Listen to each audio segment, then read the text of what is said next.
Hi everybody! Today I'm going to be doing a training video on conflict resolution.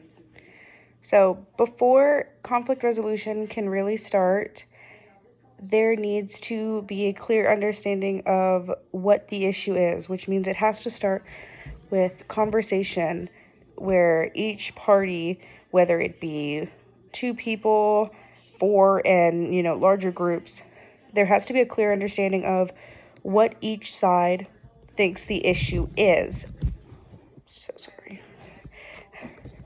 What each side thinks the issue is. This clear communication helps the root of the issue become apparent and makes conflict resolution so much easier.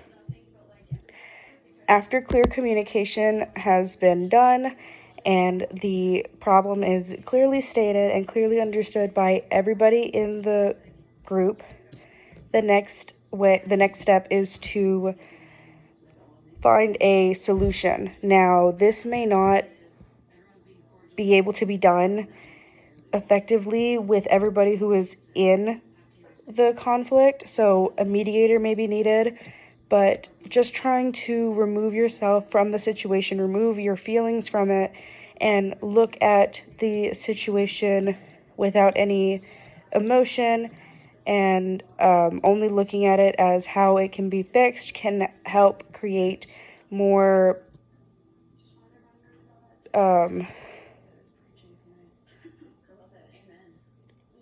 all-around accepted solution. Help them find an all-around accepted solution. And with that, you're able to then try and come up with solutions. Now, I think it's best for each party to come up with a list of solutions that they think would work, and then they read them aloud to each other, because then they can see what sorry, my phone gave me a notification. See what solutions they both agreed upon before they had shared their answers, and that can help get rid of any potential sacrificing that one group thinks is unnecessary. After they have found a solution, which can take quite a bit of time, from there they are able to decipher, maybe not decipher, they're able to then kind of play around with how that solution can be plausible.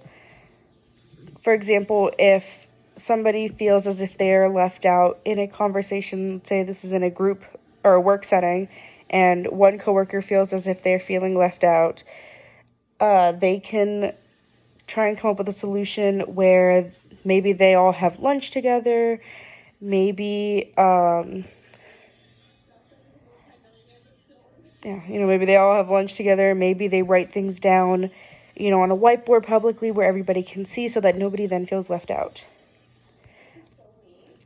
This would give us like win-win solutions where everybody's happy, and we would try to avoid win-lose and lose-lose solutions at all costs. And finally, once the solution has been set and the current conflict has been resolved, the next step is to talk about how to handle future conflict. Is there something that the group can do right now to prevent conflict like this from happening in the future, such as having constant, clear communication? Or is there another way that they can try and avoid this?